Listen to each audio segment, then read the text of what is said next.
Good morning, respected VK Kapoor sir, and other respected teachers, colleagues and juniors. So today is our first CCR of Department of Pulmonary Medicine. So I am extremely privileged to introduce our department. So we have started this journey from January 2022. So under the vision of respected ML Sonkar sir, we are the first institute in whole of Rajasthan who is planning to start the DM course in pulmonary medicine. In our department, we have Dr. Suresh Kulwal sir as a professor and head of department, myself Dr. Mohit Agarwal as associate professor, and Dr. Sunil Agarwal is working as assistant professor in Department of Pulmonary Medicine. Apart from treatment and diagnosis of difficult pulmonary cases which refer to us, we are also doing some important intervention. Fiber optic bronchoscopy has been used not only for the diagnosis of various pulmonary infection malignancies, but we have also used it to removal of the foreign body and the treatment of the bronchopulmonary fistula closure. We did it first time in Mahatma Gandhi Medical College. Another advanced version of bronchoscopy, we have endobronchial ultrasound. It is a bronchoscope along with sonography probe. So it is a real-time assessment of mediastinal lymph node and taking sampling in the real time to diagnose various causes of the mediastinal lymph nodopathy, staging of the lung cancer. For direct visualization of the pleural cavity, we have thoracoscope for diagnosed difficult pleural effusion, malignant pleural effusion. We are also performing USG guided lung final aspiration cytology, lung biopsies and fluorocentesis. Our department also have allergy lab to diagnose various types of allergies, and after proving that allergies, we are also prescribing immunotherapy to that patients. Not only diagnosis of obstructive and restrictive lung disease, for pre-operative assessment of various various transplant patients, especially in our institute, kidney transplant, liver transplant, bone marrow transplant, we have functional pulmonary function lab along with spirometry and DLCO. We have various publications in international and national journals. We are also taking lectures of postgraduate students, case presentation, case discussion, and we are also involved in taking lectures, especially on COPD, bronchial asthma, and tuberculosis to nursing staff and nursing students.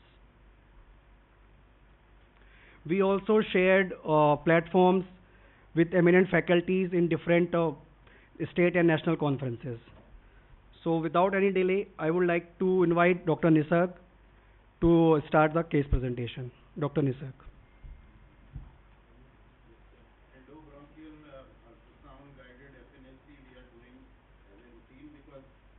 Many times in various malignancies, we do a PET scan and we find mediastinal nodes, but because we don't have an esophageal endoscopic ultrasound, we have to send the patient somewhere else to get the tissue. So can it be done by us here? Sir, the endobronchial ultrasound and esophageal ultrasound are two different modalities, sir. For esophageal ultrasound, especially lymph node station 5 and 6, which is around the aorta pulmonic window, which is difficult to access from endobronchial ultrasound. We can access, but transvascular, we have to go transvascular, sir, and it is little bit risky for the patient also. So, especially station 5 and 6, we need esophageal ultrasound, sir. And adrenal lesions also, we can go by the esophageal ultrasound, not from the endobronchial ultrasound, sir. So, I think in the PET scan, then in the reports, we need to mention whether these nodes which are seen, whether they are accessible by endobronchial ultrasound or not.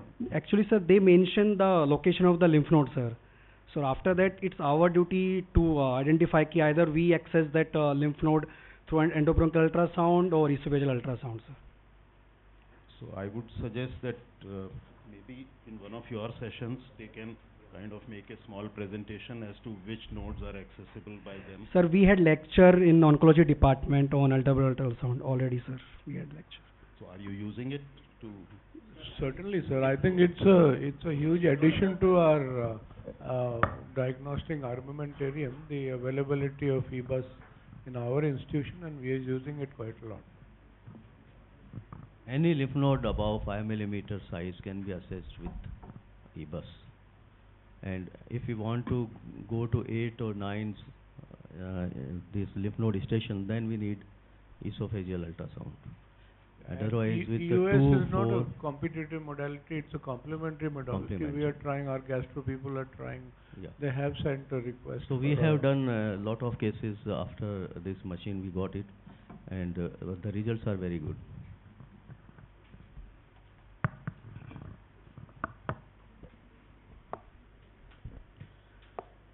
A very good morning to all the dignitaries, my respected faculties and my colleagues. My name is Dr. Nisarg. I am a second year resident and I am here to present the case of a 40-year-old male with progressive dyspnea. Second year MD or DM? MD, sir. You have to mention that. Sorry, because your department runs both the courses. Okay,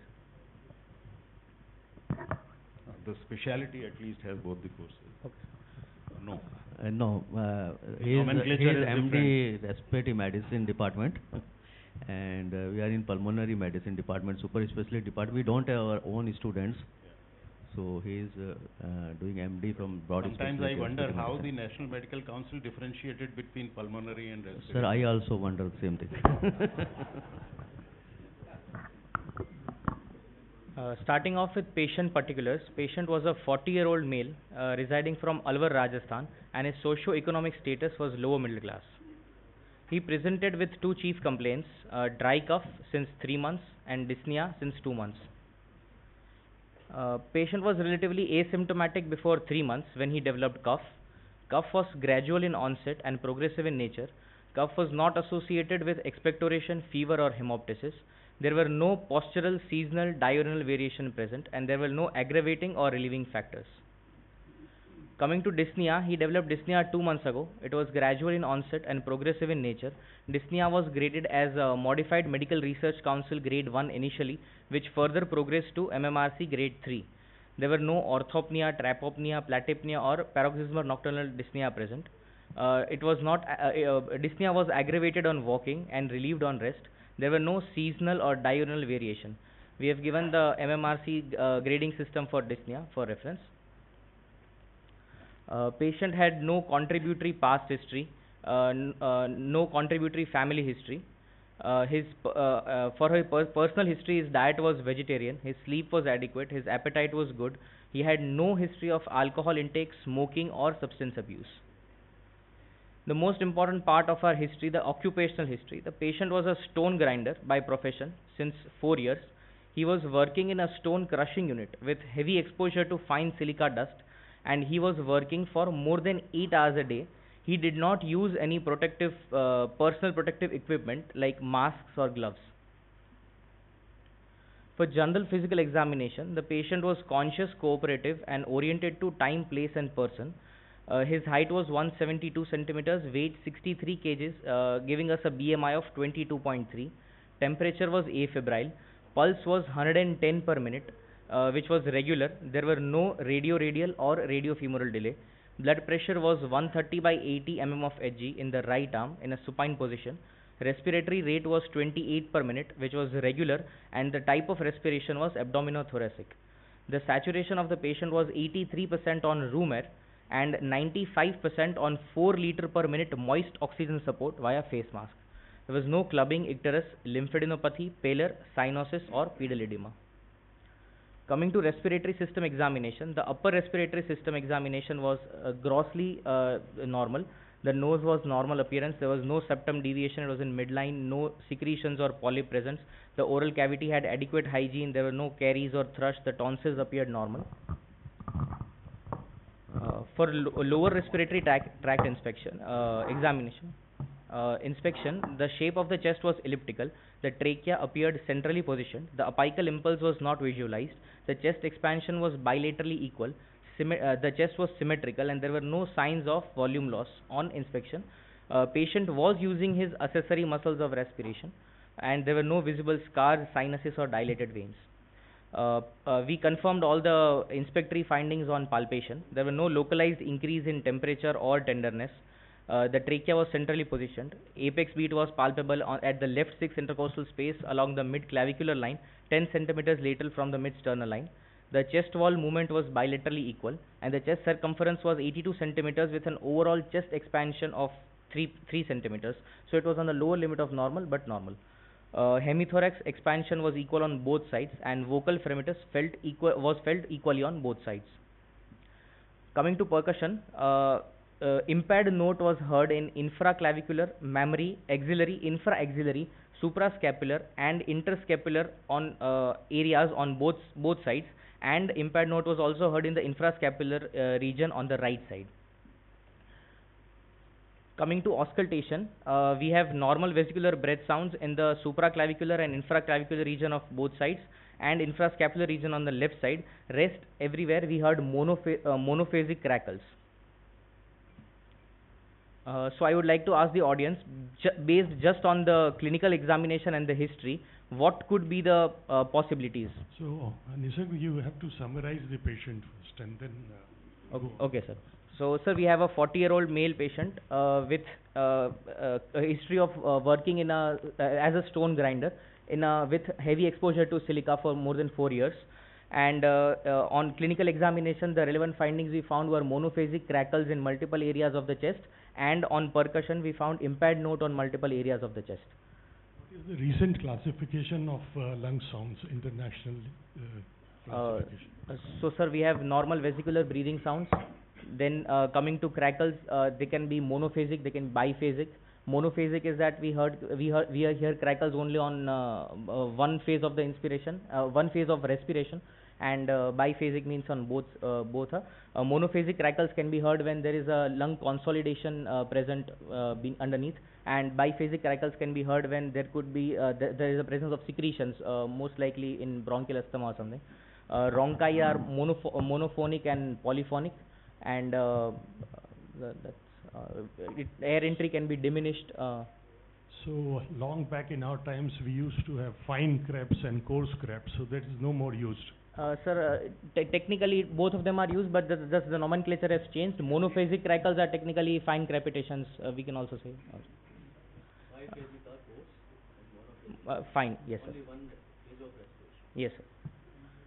So based just on the clinical history and examination, I would like to throw the question to the audience that what could be the possibilities, if anyone can.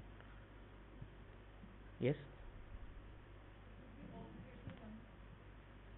Most likely it could be occupational lung disease based on the history and the history of stone working.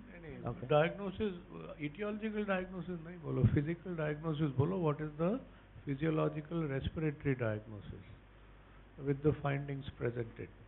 So based on the clinical history of dry cough, dyspnea, as well as the examination, like you have 4 or 5 physical diagnoses in respiratory diseases, no? Consolidation, effusion, collapse, consolidation. उसमें से किस में fit होता है और क्यों fit होता है? So most likely consolidation. Very good. What are the points against consolidation? Is there anything against consolidation? So there's no fever. No. On respiratory examination. What are the common problems encountered in occupational lung disorders? Common occupational lung. Now, you can't ignore his occupational history. Yes, sir. So we Now, come to the differential diagnosis. The differential diagnosis in this case could be a pneumonia, so pulmonary edema, and so occupational lung disease. Thank you. So coming to the possibilities, infective causes could be viral pneumonia. It could be COVID-19, H1N1 influenza virus. It could be bacterial infections like tuberculosis. It could be pneumocystitis jirovecii pneumonia.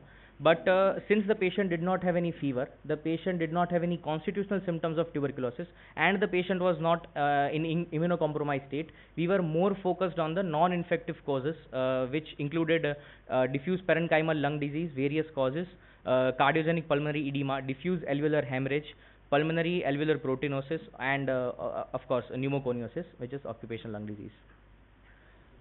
So further we did routine investigations. CBC was done and the total leukocyte count was 6500. Hemoglobin was 13.6 and platelets were 214. All other routine blood investigations were largely unremarkable. ABG was suggestive of hypoxemic respiratory failure with a pH of 7.403, PCO2 of 41, PO2 of 49 and carbonate of HCO3 of 25.3. The ECG showed normal sinus rhythm. So to further rule out the differentials, we ordered we had done a chest X-ray. So the chest radiograph PA view showed bilateral lung diffuse opacities with infiltrates in all the three zones of the right lung and upper and middle zone of the left lung. The left lower zone was relatively spared, and as we can all see, tenting or the Catan sign or the juxtaphrenic peak sign of the left diaphragm can be appreciated here. To further rule out the differentials, we had done a high resolution CT chest, and I would like to invite Dr. Ashna from Department of Radiology to further enlighten us about the HRCT findings. Thank you. Dr. Ashna from Radiology. Good morning. I am Dr. Ashna Garg and I'll be speaking about the CT findings for our case. So we did a high resolution computed tomography for our patient, and what we see are the axial cuts for the same in the lung window. Here we can appreciate patchy and geographical areas of ground glass haziness, ranging from haziness to opacity, and also areas of consolidation. Along with these, what we also see are smooth thickening of the interlobular septae and the intralobular septae, with some thickening in the peribronchovascular regions. What we see in this axial cut is that both the lungs are involved, the right as well as the left lung is involved. In this next image, we see the coronal and the sagittal images for our patient, again in the lung window. Here in the coronal image, we can also appreciate some linear fibrotic densities in bilateral upper lobes and in the left lower lobe. This particular density correlates with the tenting of the hemidiaphragm that we just saw in the plane radiograph. In the sagittal section, we can appreciate that the left lower lobe and the lingula are spared and the upper lobe is involved. Here we also see an area of bronchial dilatation. Plus this fibrotic densities, they indicate changes of fibrosis, so they basically indicate chronicity, that the process has been ongoing for a while. Next image is the axial cut in the mediastinal window, where we appreciate few subcentimetric to enlarged lymph nodes. No evidence of pleural effusion was seen bilaterally, and the cardiac silhouette was well within normal limits, and the airway were patent. So in view of these findings, we had a list of possible differentials for our case, which were pulmonary edema, pulmonary hemorrhage, pulmonary alveolar proteinosis, and chronic or fibrotic hypersensitivity pneumonitis. Now, we ruled out pulmonary edema based on the findings that there were no pleural effusion bilaterally, plus the cardiac ratio was normal. The next, pulmonary hemorrhage was ruled out because that still does not explain the chronicity, the fibrotic changes, plus the clinical history was not correlating to it. Next, we were left with pulmonary alveolar proteinosis and chronic, now renamed as fibrotic hypersensitivity pneumonitis, both of which on imaging appear very similar, with their air spaces showing ground glass haziness, which are diffuse and bilateral in nature. So to differentiate them purely on the basis of imaging was not possible. Hence, these two differentials were given for our case, which were pulmonary alveolar proteinosis and fibrotic hypersensitivity pneumonitis. That's it about the case. Thank you, and I'd like to call back Dr. Nisarg.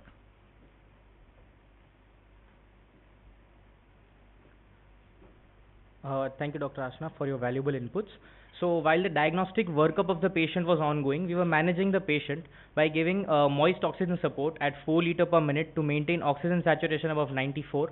Patient was started on IV antibiotics, particularly injection amoxicillin and clavulanic acid and tablet azithromycin with the mentioned dose, and along with antivirals like tablet oseltamivir. Patient was also given systemic corticosteroids, injection methylprednisolone 40 mg IV 24 hourly, and nebulization was done with formoterol and glycopyrronium every 12 hourly, along with other supportive treatment. So corticosteroids without coming to an etiological diagnosis, is that justified? So the patient was patient was in mild ARDS according to the ABG, mild to moderate ARDS, and the disease was also diffuse and highly diffuse. So we Probable diagnosis was non-infective and fibrotic, and looking to the patient's occupational history, the IV steroids were given. For further evaluation, induced sputum analysis was sent. Gram stain had no pathogenic organism. Aerobic culture was sterile after 72 hours. CBNAT for tuberculosis had MTB not detected. Throat swab for H1N1 and COVID-19 RT-PCR were negative. For connective tissue disease workup, serum RA factor, serum anti-CCP and ANA by IFA were all negative, and cardiac workup was also normal. So even after 5 days of the above mentioned treatment, the patient's condition did not improve. Hence, we planned diagnostic fiber optic bronchoscopy and BAL. Diagnostic bronchoscopy was done and BAL was taken from the right middle lobe and the left lingular lobe, particularly to maximize our diagnostic yield. So I think it has been conveyed to all of you earlier also. When you speak of an acronym, expand it. There might be some people in the audience who don't know what is BAL. Okay, sir. Hindi wala BAL bilkul alag cheez hoti hai, right? Okay, sir. So we planned for diagnostic fiber optic bronchoscopy and bronchoalveolar lavage to further get to the cause. This is the bronchoscopy report. The tracheobronchial tree was grossly normal, but the BAL fluid, as shown in the picture, was opaque and milky white in appearance. Bronchoalveolar lavage fluid analysis was sent with gram stain being of no pathogenic organism. Aerobic culture was sterile after 72 hours, and CBNAT for tuberculosis, again MTB was not detected. Pneumocystis carini pneumonia PCR was also sent, which was negative, and malignant cytology showed no malignant cells. एक बार आपने जीरोवीसी बोला, एक बार केराइनी बोला, तो uniformity तो करो. Sir, basically the difference is that Pneumocystis carini infects rats and other animals, while Girovasi infects humans. But since their morphology and everything is very similar, so the name of the test is this only, PCV PCR. But in clinical diagnosis, purely on a scientific basis, we say pneumocystis Girovasi, sir.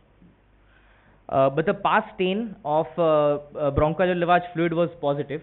To further explain the significance of BAL fluid pus stain being positive, I would like to invite Dr. Vaishali ma'am from Department of Pathology. Good morning all the faculty members and my colleagues. I am Dr. Vaishali, Senior Resident from Department of Pathology, and I will be presenting the pathological findings of this case. So we received 20 ml of bronchoalveolar lavage, which was milky white in appearance. So in microscopy, the hematoxylin and eosin stained sections showed presence of pigment-laden foamy macrophages, amorphous eosinophilic material, chronic inflammatory infiltrate comprising mainly of lymphocytes in a dirty granular background. So correlating this morphological features with the clinical history, we considered following possibilities: Pneumocystis carini pneumonia, resolving pneumonia, drug-related pulmonary toxicity, and pulmonary alveolar proteinosis. So in PCP, it shows past positivity in the foamy mass with distinct dark dots and vacuoles. So this feature was not seen in our case, so this was ruled out. Resolving pneumonia and drug-related pulmonary toxicity were also ruled out as there was no relevant clinical history present. So we considered the diagnosis of pulmonary alveolar proteinosis, but for further confirmation, we performed a special pus stain. So it showed pus positivity in the alveolar macrophages and in the eosinophilic granular material.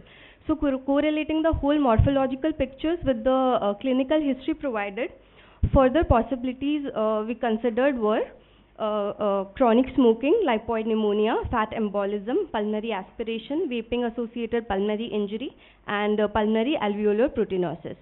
So all the diagnoses except pulmonary alveolar proteinosis were excluded, were ruled out as there was no relevant clinical history present, and so the possibility of pulmonary alveolar proteinosis was suggested, and an impression of pus positive foamy macrophages and eosinophilic amorphous material in BAL was suggested on morphology.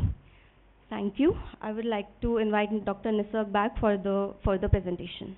To summarize the case up till now, a 40-year-old stone grinder presented with progressive cough and dyspnea. The ABG was suggestive of hypoxemic respiratory failure, and the high-resolution CT chest was suggestive of diffuse bilateral ground glass opacities in all the lung fields, more on the right side, less on the left side. Milky white bronchoalveolar lavage fluid, which contains PAS-positive macrophages and amorphous eosinophilic material. So all the above findings and discussions direct us towards our final diagnosis, which turned out to be secondary pulmonary alveolar proteinosis due to subacute silicosis. So now that we have our diagnosis, what could be the treatment options? I would also like to ask the audience members, what could be the treatment modalities for the particular case? Anyone? So in your diagnosis, you are saying subacute silicosis. Yes, sir. So what is acute silicosis and what is chronic silicosis? Can you briefly expand on that briefly, because General Sahab has already warned us कि question पूछना allowed नहीं है. Yeah, sir, actually we already have a discussion on silicosis, but very briefly, yes sir, in the presentation, but very briefly, the silicosis divided into chronic or classic silicosis, accelerated or subacute silicosis, and acute silicosis. All of them are divided based on the amount of exposure that the patient person gets at their occupation to free silica dust based on the number of months, years, or time basically. Acute silicosis is a few weeks to 3 to 4 years. Accelerated or subacute silicosis ranges from 4 years to 10 years, and chronic silicosis is more than 10 years, more than 15 years of exposure. Yes, the treatment options are very few for us, unfortunately. The first one is whole lung lavage. Whole lung lavage was first described in 1960s by Western medicine. It is a very complicated multidisciplinary procedure. All the other treatments are experimental approaches. One of them being inhaled granulocyte macrophage CSF colony stimulating factor therapy. So a little bit about pulmonary alveolar proteinosis here. The surfactant gets deposited into the alveoli, which does not allow the air to go inside the alveoli, leading to hypoxemic respiratory failure. Granulocyte macrophage colony stimulating factor have the tendency to activate the macrophages and kill the surfactant. Since due to some reason GM-CSF is less in the body, surfactant gets accumulated, resulting into PAP. So inhaled GM-CSF therapy is one of the approaches. The other approach is that immunotherapy targeting the GM-CSF autoantibodies. So again, we have a further discussion on PAP in the presentation, but autoimmune PAP, where autoantibodies are generated against GM-CSF, leading to surfactant accumulation. And the third one is statins. So basically, when the foamy macrophages were studied, it showed that surfactant contained, the debris contained the more amount of cholesterol compared to phospholipids, which is other way around in normal circumstances. So statins helped. But either ways, we went with whole lung lavage, which was the gold standard and the cornerstone of the treatment for PAP. I would like to invite Dr. Rahul Acharya from Anesthesia to further enlighten us about how would we go about the procedure. Thank you. Good morning everyone. My name is Dr. Rahul Acharya from Department of Anesthesia. I will be discussing anesthetic management of whole lung lavage under general anesthesia. And there are many challenges and management for whole lung lavage in whole lung lavage. One is we are dealing with the patient whose both lungs are already damaged, and in this patient one lung ventilation required, which could result in significant ventilation perfusion mismatch. During whole lung lavage, it involves sequential one after each other lavaging of each lung. For this, one lung is ventilated and other lung will be washed. For this, absolute lung separation is essential. To ensure in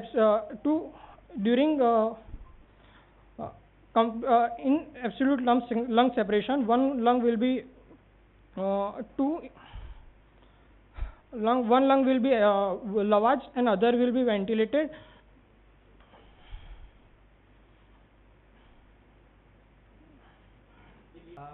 Hypercapnia and such things.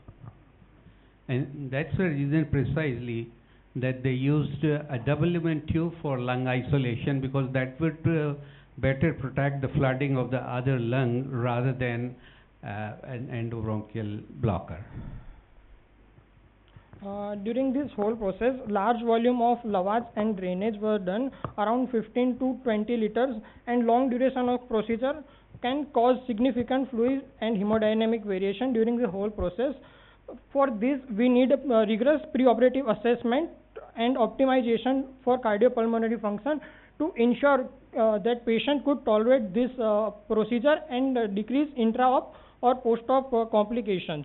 We restricted intravenous fluid because there will be some absorption of fluid in vascular compartment, which could cause increased volume and hypervolemia.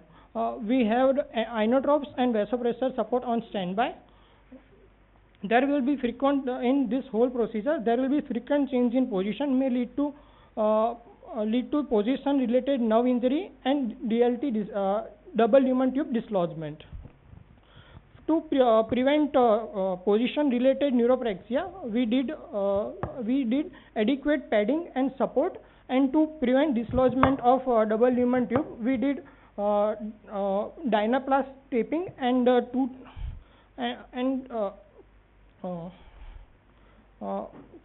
dynaplast taping were done.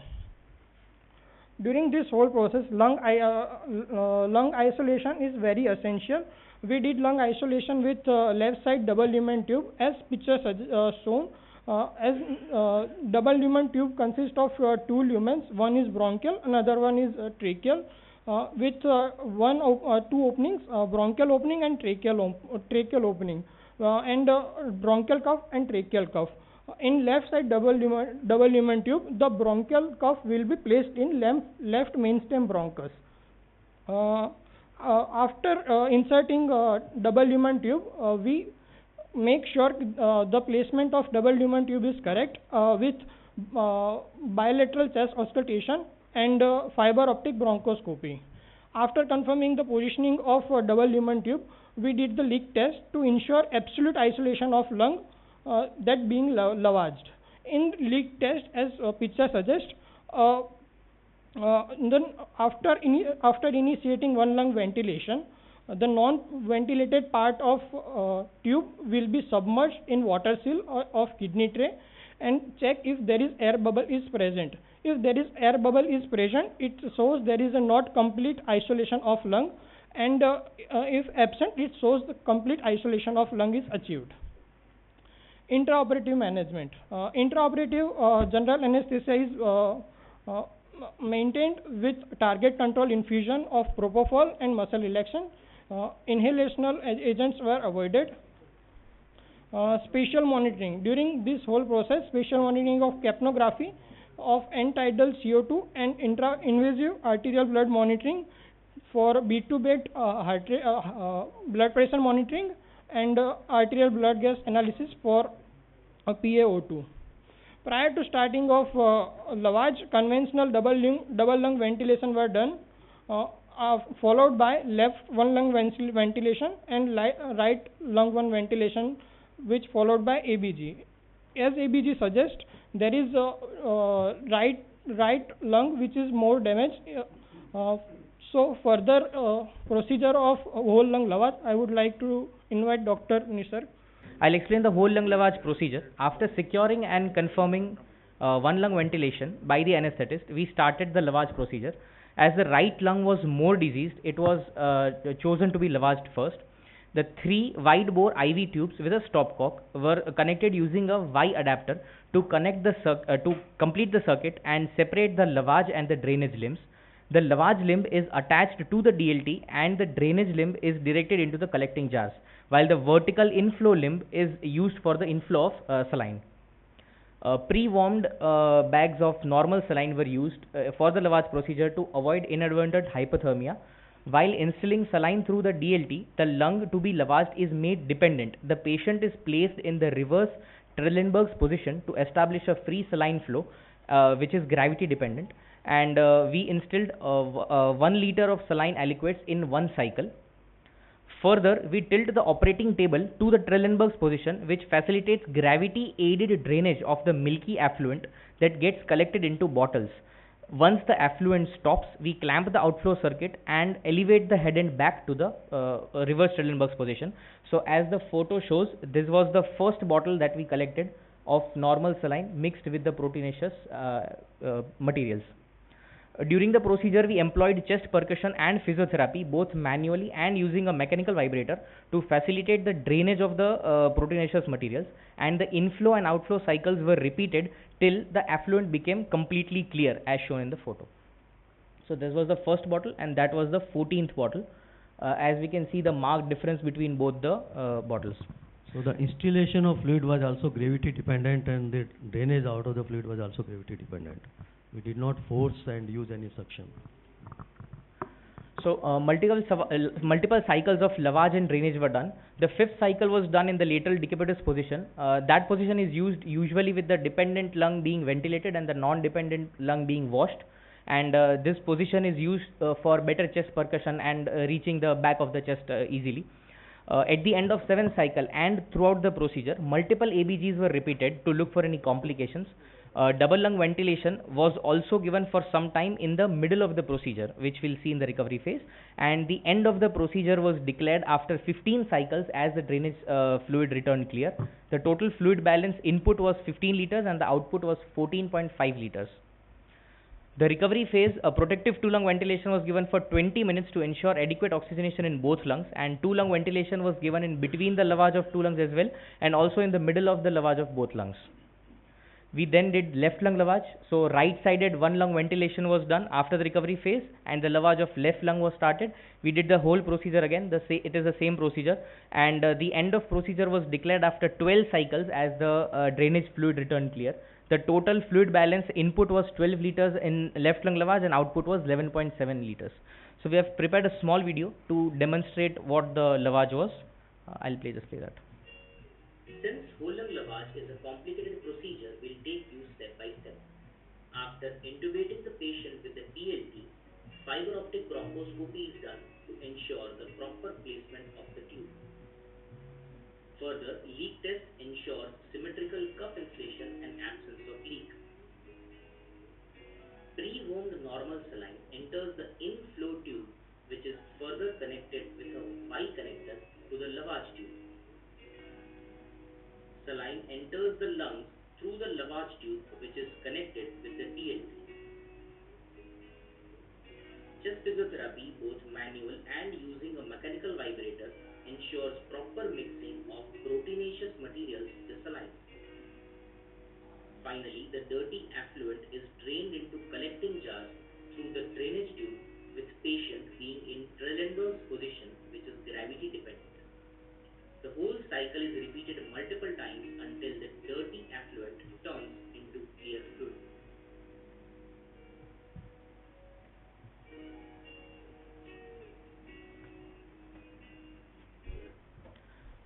So again, thank you to the whole department of anesthesia for the procedure. Coming to the patient, this was the radiological improvement. This the first X-ray on the left side is the pre-procedure chest X-ray, and the one on the right side is the post-procedure chest X-ray. As we can see, the diffuse infiltrates have decreased on both sides remarkably. Post-procedure day 2, patient was extubated in the morning and was given moist oxygen support, which was eventually weaned off as per ICU protocols. Patient was otherwise vitally stable and was shifted out of ICU when he was maintaining a saturation of 95% at room air. Incentive spirometry and deep breathing exercise were started while other supportive treatments were continued. Patient was discharged in a stable condition with a saturation of 96% at room air, and patient has been on follow-up since.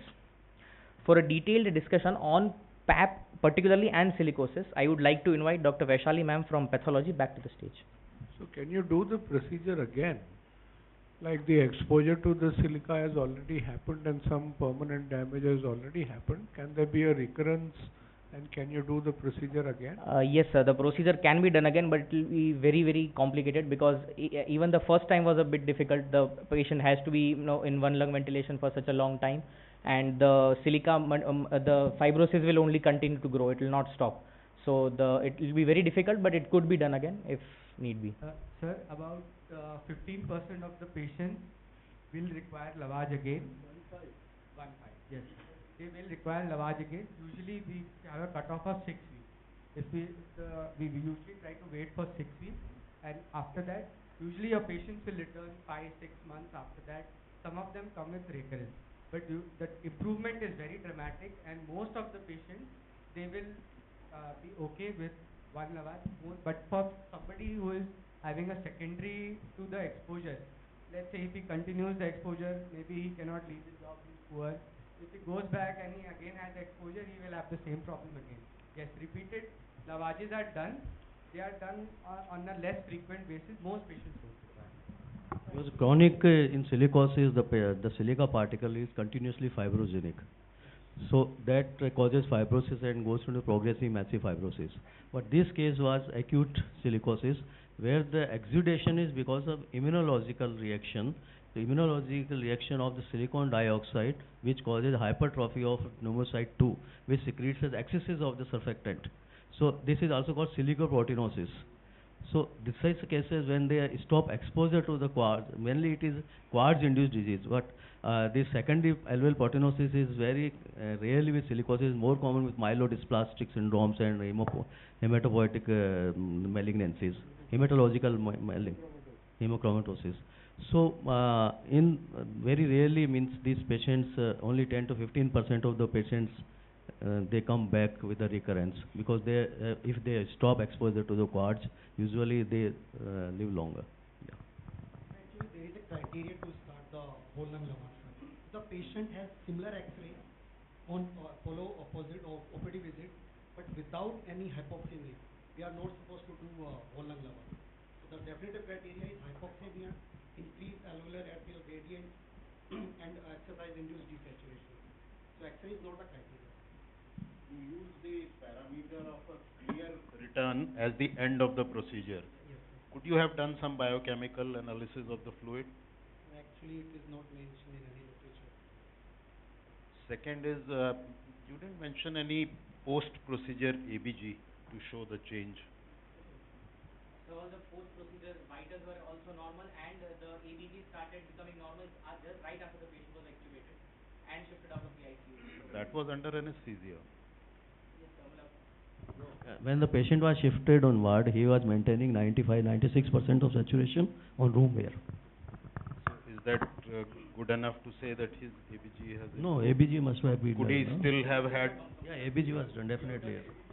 The saturation does not replace the ABG. But actually, during the procedure, there will be derangement in the ABGs. So usually your PCO2s will be rising, and CO2s, even after the lavage, if there is a transient hypoxia is there. So we had around 98-99 of PaO2s, even with 100% FiO2. So as a routine, those patients are electively ventilated minimum 4 to 6 hours. Our departmental policy is to for overnight elective ventilation. So their ABGs are done, and once that improves, it takes some time. Yes, we need elective ventilation for these patients, and extubation on table is not routinely done. And although you did not mention, but I presume it was done about the occupation. Yes. So briefly, I'll be discussing the pathogenesis of pulmonary alveolar proteinosis. So in PAP, there occurs progressive accumulation of the surfactant in the alveoli. So the surfactant is produced by the type 2 alveolar cells, and it lowers the surface tension, helps in the gaseous exchange at the alveoli level, and it prevents the lung to collapse. So when the surfactant accumulation occurs in the alveoli, it blocks air from entering the alveoli. It makes breathing more difficult, and then causes other respiratory issues.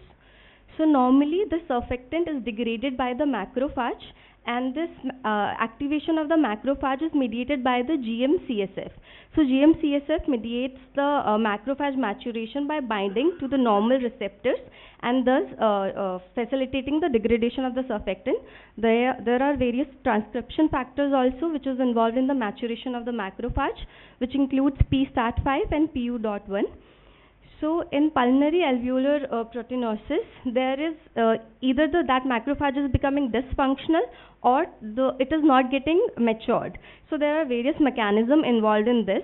So there could be anti-GM-CSF antibodies which could block the maturation of the macrophage. So it occurs in case of autoimmune PAP. There could be hereditary causes.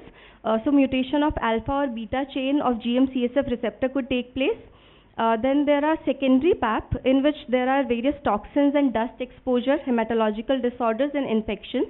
So these toxins and dust exposure, it could be of silica dust, aluminium, fiberglass and various other mycobacteria. Then decreased amount of transcription factor could also lead to immature macrophages.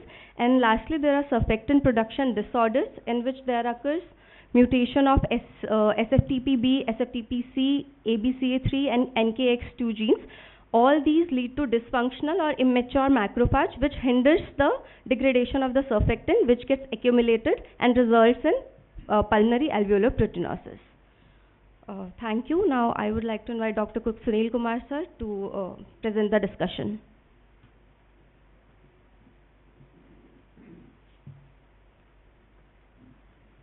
Good morning, all respected teachers, my colleague and our resident doctors. Myself, Dr. Sunil Kumar, Assistant Professor, Department of Pulmonary Medicine. As we are continuing with secondary PAP, epidemiology of pulmonary alveolar proteinosis is prevalence have been reported to be from 3.7 cases per million and incidence is 0.2 cases per million. And among these PAP cases, primary PAP is most common. Almost 90% of cases are primary PAP, which includes autoimmune PAP and hereditary PAP. And while only 4% of cases are secondary PAP, and 1% is congenital PAP, and undetermined PAP-like disease represents the remaining 5% of cases. These are the few literatures which showing the management of primary PAP, and only few studies are available on evaluation and management of PAP. This is an Indian literature which is published in July 2020. They have taken the 10-year patients. They have done retrospective study, then taken 10-year duration patients. They have totally taken off 10 cases, and most of the cases were primary PAP. They managed 8 cases with whole lung lavage and 2 cases they managed with conservative treatment. And patients, those who are followed with the whole lung lavage, were improved. And some patients were, only 2 patients were conservatively managed. Another study which I have done from MGUMST, which are published since 2016, they have taken the 6 cases of whole lung lavage. All or most of the cases were of autoimmune PAP. They managed with GM-CSF and whole lung lavage. Most of the patients were managed with whole lung lavage, and in some cases where there are partial response after whole lung lavage, they use GM-CSF therapy. And they also done review of literature of previous studies of Indian studies. They took studies from 1986 to 2015. Around 29 to 30 cases were taken. There most of the cases were of primary PAP, only few cases were of secondary PAP. And this is a case report which shows the association of silica exposure and development of secondary PAP. This patient was marble cutting worker and having silica exposure and developed secondary PAP. And they also done world literature review, and then various studies from international studies they taken, and most of the cases are of idiopathic PAP and only few cases are of secondary PAP. So as we concern, the prognosis of secondary PAP is much worse than primary PAP, and 5-year survival rate of 20% to 40%. As secondary PAP, there is associated with some underlying disease. And there are only few case reports in available literature which correlate silica exposure and secondary PAP. As the basic pathology in our case was silica exposure and subacute silicosis. So prevalence of silicosis in India range from 3.5% to 54.6%, depend on various industries and working exposures. Apart from pulmonary proteinosis, silica exposure can lead to other pulmonary disease like silicosis. Silicosis can be divided into 3 forms: chronic silicosis, accelerated or subacute, and acute silicosis. Tuberculosis, silica can also lead to development of chronic obstructive pulmonary disease, lung cancer, and idiopathic pulmonary fibrosis. And some extra pulmonary disease can be associated with like autoimmune disease, scleroderma and silicosis. This is named syndrome is when silica exposure associated with scleroderma, it's known as Erasmus syndrome. And rheumatoid arthritis can be associated with this, and some cases of sarcoidosis can be associated with silica exposure. So, treatment modality of secondary PAP which are left with whole lung lavage was the mainstay of treatment. And second thing is treatment of underlying disease. As secondary PAP case, most of the cases are associated with hematological abnormality. We have to treat this hematological abnormality and do the whole lung lavage. Those there is chances of recurrence of PAP is very less. And augmentation therapy with recombinant human GSS, immunostat therapy and statins, they are not recommended in our case. They are primarily can be considered for autoimmune cases of PAP. So, as we discussed previously, indications of whole lung lavage. Not all the patients of pulmonary allopathology found on imaging not to be considered for whole lung lavage. If they meet the following indication criteria, they will be considered for whole lung lavage: resting hypoxemia, PO2 less than 60, alveolar arterial gradient more than 40, and serially declining lung functions or exercise-induced desaturation. Apart from management of with whole lung lavage, there is also significant role of prevention of silica exposure that leads to prevention of development of secondary PAP. As we all know, there is no cure for silicosis. Prevention is only option. So, prevention of silica dust exposure and patient education is more important than early detection and treatment of silicosis. Currently, various preventive measures are available like use of weight drilling methods, dust control equipments, and personal protective equipments like masks, gloves, and respirators are recommended for decreasing workers' exposure to silica dust. Silicosis is recognized as notifiable and compensable disease, but it still remains underdiagnosed and underreported in India, as it has been reported by the recent annual report of Ministry of Labour and Employment in 2023. So, like tuberculosis, each and every case of silicosis should be notified. This notification will help in getting compensation to the workers. High index of suspicion for pulmonary peritonitis should be considered in patients working in silica industries. Acute silicosis is a serious disease with high mortality and very few treatment modalities are available. Whole lung lavage is widely accepted as a cornerstone of the management of PAP, and whole lung lavage is a multidisciplinary procedure. So finally, we are very thankful to Department of Anesthesia for performing such a difficult procedure, and they have a great effort in this procedure. And we are also thankful to Department of Pathology, Department of Radiology, Department of Physiotherapy, and all our faculty members and all audience. Thank you so much.